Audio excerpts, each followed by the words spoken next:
Yo, what's up, Bulldogs? Today we're going to be talking about the black pill. Not my favorite topic to talk about because it's kind of depressing. If you don't know what the black pill is, the short answer is this: it's basically a life philosophy that being physically attractive is the only thing that really matters the most in life, and that if you're not physically attractive, you're not going to have success with women, and you're probably not going to have success in life in general. And it's actually a pretty bad plague that's infecting a lot of young guys.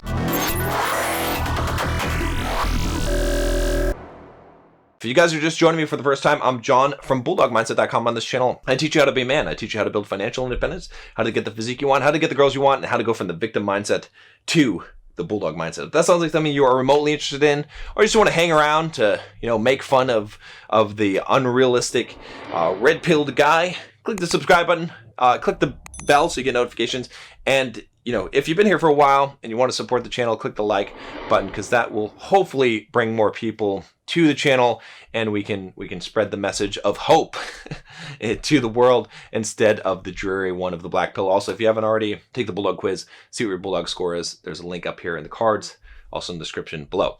Okay, so let's talk about this. Let's talk about the black pill. I want to tell you a story, first of all, because I have dealt with a lot of black pill guys, right? There's, I'm not going to name names here, but there's definitely a couple of guys that fit this. So I'm going to kind of weave some stories together.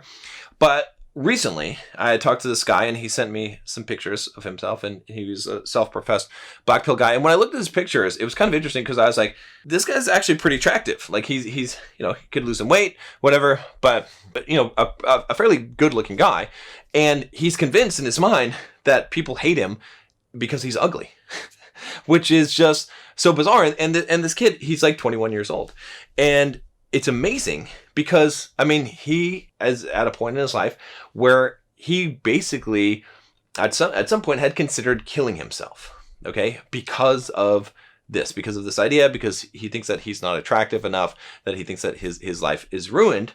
And when I see that kind of thing, it breaks my heart, honestly. It makes me sad because being who I am now, okay, having gone through what I've been through, and if you haven't seen my video or my transformation pictures, we'll post them up here. You can see what I used to look like, okay? And yeah, I know there's all kinds of excuses, or you were always tall, or you had the genetics underneath all of that fat. Sure, but some of you do, and you don't even know it. And who's to know what will happen? When you get down to 10% body fat, then let's talk. Let's see what you look like then. Regardless, okay, it was more than just a physical transformation. It was a mindset transformation. It was a life transformation. And I became successful in a lot of ways that had nothing to do with looks at all, okay? But when I see that, knowing what I've gone through in life, and knowing, having the perspective I have now as someone who is much older, okay, I realize that this kid has his whole life ahead of him. He's got his whole life before him. There's so much good in this world for him to experience, and yet he's given up at this point. And this is the thing that gets me about a lot of the black pill guys. Again, some of the stuff that they say is correct. Okay? Some of their assessments on the physical features that women find attractive is correct. Some of their stories and some of the harsh things that women can do to guys that they don't find attractive, those are true things, very, very real aspects of reality, but it's not the full picture of reality.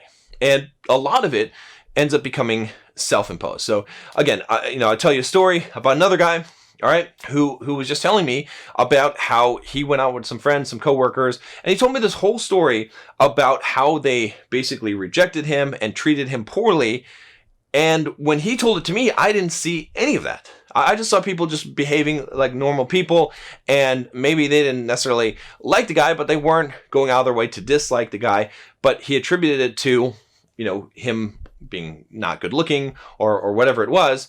And then he ascribed a huge amount of malice to them, and then he basically hated their guts, which was amazing for me to see that, because then I see, where this goes, and that's where I talk about, this idea of this self-fulfilling prophecy. So let me give you a little bit of kind of an idea of why this is a self-fulfilling prophecy and why this is such a bad thing.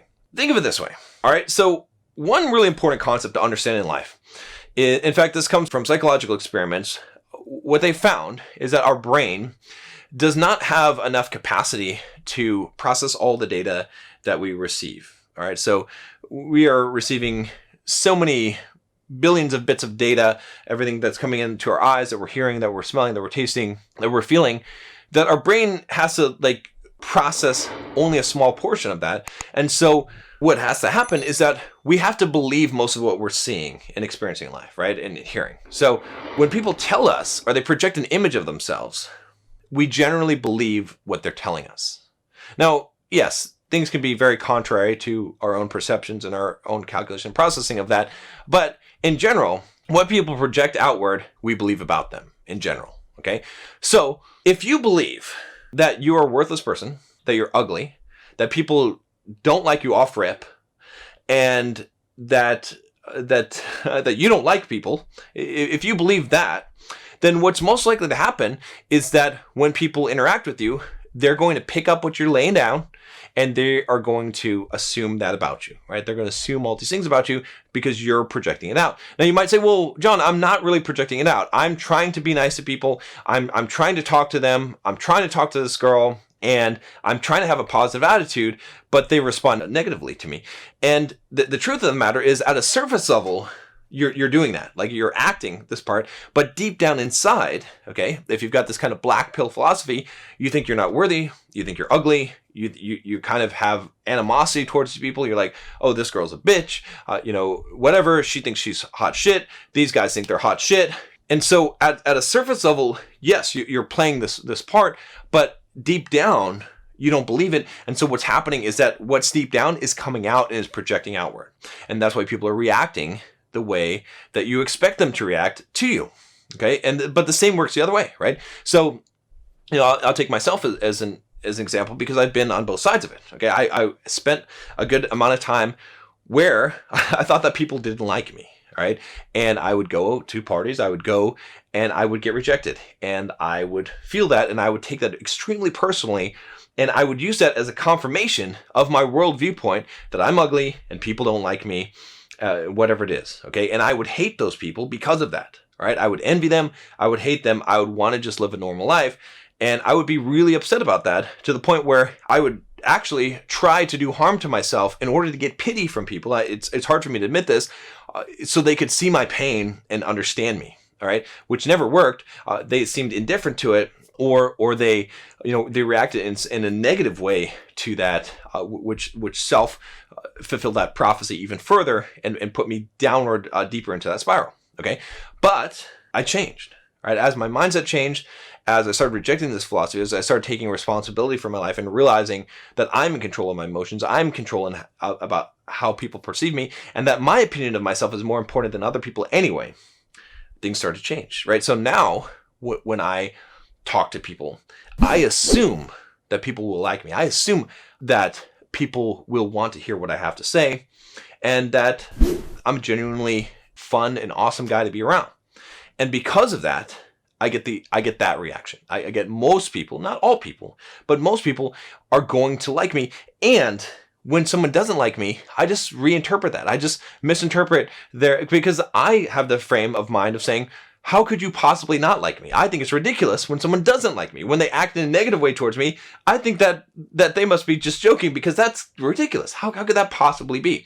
And because of that, a lot of times I will even win those people around, because my frame is stronger in that sense, because it is a self-fulfilling prophecy. So the big danger, right, of the black pill, of negative thinking, is that it becomes a self-fulfilling prophecy, is because when you believe something internally, you cannot help but project it outward. And I'll give you another example, right? So example from the Bulldog Mindset on the Discord server. In fact, if you want to join that, like I said, join the Bulldog Mindset membership, $7 for the first month.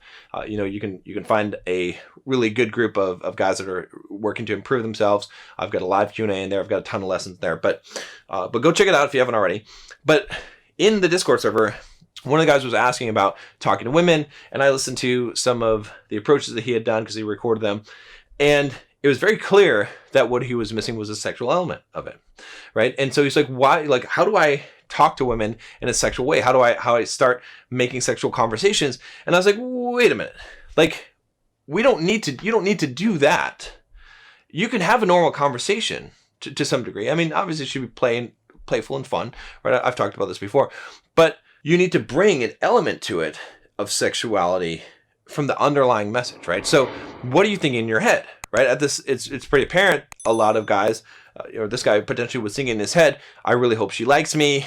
She's probably not going to like me. I hope I don't fuck this up. Okay, so it doesn't matter what he says. If that's in your mind, you're going to say that without words. Whatever words you're going to come out with. If you say, hey, how's it going? I'm John. You're really going to be saying, hey, I really hope that you like me. I'm really nervous and I'm afraid that you're not going to like me and you're going to reject me. Okay, that's what you're actually saying, even though your words are saying, hey, how's it going? I'm John. You understand what I'm saying? So what I had told him, as far as the sexuality aspect of it, I was like, look, I want you to stand in front of the mirror and I want you to practice saying, I want to fuck the shit out of you. Okay, that's what I told him. All right.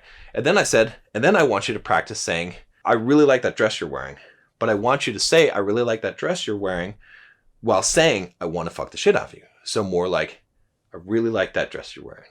You see what I'm saying? So what you're thinking in your head is going to come out in the words that you're saying. And you can't control that. You can't help that.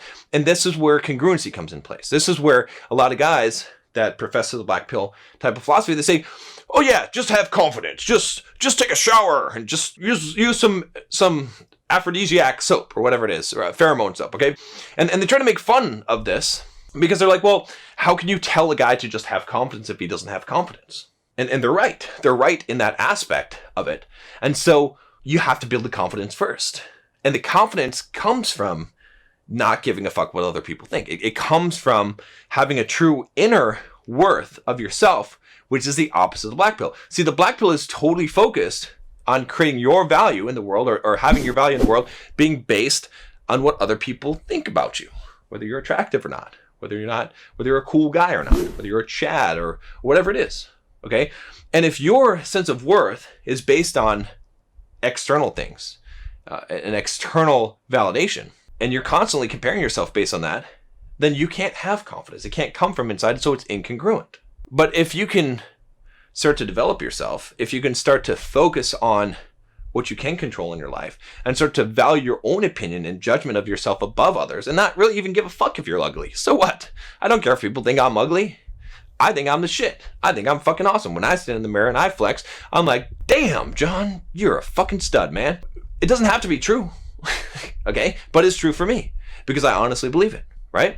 And so when you can do that and you accomplish things in your life and you have a positive mindset in life, then your confidence is congruent with your behavior. So you're going to act confident because you truly are confident. And so in your mind, you're thinking, man, I'm the fucking shit. I'm awesome. I love people.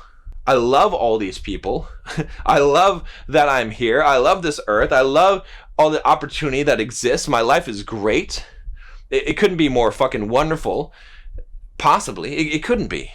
And when that is all inside of you and you're like, I'm the shit. I'm so awesome. I did this thing. I read these books. I started my own business. I'm overcoming my fears in life. I don't even care if people reject me because I am doing this for me, not for them. I just love to be around people. I love to hear different people and interact with them. And I love the challenge of trying to win some people over that may not like me at first. And, I appreciate all those things. When that is all like your internal monologue, and that's what you truly feel in life, whatever you say, it comes out that way. Whatever you say, people will hear it. See what I'm saying? So a lot of you guys are, that are subscribed to my channel, you're here because when you watch me, you feel like, I think that John guy, I think he actually cares about me. I think that John guy, he actually really wants to help me authentically. That's why you're here. It's because you sense that. Because I can't fake it. I can't manufacture. I can't hide it. It's coming out through me. You understand what I'm saying? And some of you guys don't like me. It's fine. But you're here for some reason. But why are you here? Think about that. Why are you here? There's something drawing you here. Why are you here? Okay? So all this is to say this. Is that, there's a really good book by James Allen, okay? It's called As a Man Thinketh. I'm going to put a link here. Up in the cards, I'll put a link in the description as well, okay? All right? It's a very short book. Not very long. You could read this in a few hours, I think. I want you to read this book because this book is so critical. This is one of, probably, if I have to name, like, what is the best book, I'll probably name this book. I've named this as the best book. I've got some favorite books, but, I've read a lot of books, but one of my favorites, one of the best books that you can read. Because the premise of this book is that As a man thinketh, so he is. And it's so critical. As you change your mindset, as you change how you think, how you perceive other people, as you have a love for people, if you have a love for yourself, it changes your reality. It changes the external reality. It changes your appearance. It changes how people perceive you. It changes how people react to you. It changes your success in life. It changes the money in your life. It changes the kind of people that are around you in your life. How you think, it does determine, it does shape your reality. I know it sounds woo-woo. Believe me, I'm a software developer by trade. For 15 years, I was a software developer. I was an engineer. I rejected woo-woo stuff, okay? I rejected the law of attraction and all that stuff, manifestations and affirmations. But there came a point where I couldn't reject it anymore when I realized that what was shaping my reality was how I was thinking. I don't know why it's true. You could go to quantum physics. You could give a lot of explanation for it. But what it comes down to is what you think becomes your reality. And so this is the thing, guys. I'm not trying to start a war against black pill, red pill, whatever philosophies. It's not about that. Okay? It's not about the people that believe these things. There's some people I like, some people I don't. It doesn't matter. Okay? It's about the future, and it's about your future. And it's about your choice. You should not be listening to people who are teaching you things that give you a low view of other people and yourself. Okay, because it will never result in good. And you will be convinced of the truth of it, and they will have compelling evidence that will convince you of the truth of it. And that evidence will lead to your own confirmation of the truth of it as what you think becomes your reality. And as you look for these negative things in people, in the reality, in the world, and how they treat you, and how you're ugly and all this stuff, you will find confirmation of it. And the more confirmation, the deeper you'll go, the deeper you'll get sucked into this to the point that you can't escape. And see, I don't want you to do that. I want you to see what I couldn't see back in the day, which somehow, miraculously, my eyes were opened up and my life changed. I wouldn't be where I am today if somehow I didn't fall into books like this, if I didn't fall into books like Psycho-Cybernetics and Think and Grow Rich by Napoleon Hill, and The Power of Positive Thinking by Norman Vincent Peale, and The War of Art by Stephen Pressfield, and a bunch of other books, Man's Search for Meaning by Viktor Frankl. Okay, if I didn't find those truths in life, I would be a loser. Maybe I wouldn't even be here. Maybe I would have given up on life. So I'm trying to save you from that fate, okay? And, like I said, you can think what you want and you can believe what you want, but what you think and what you believe will determine the reality you perceive.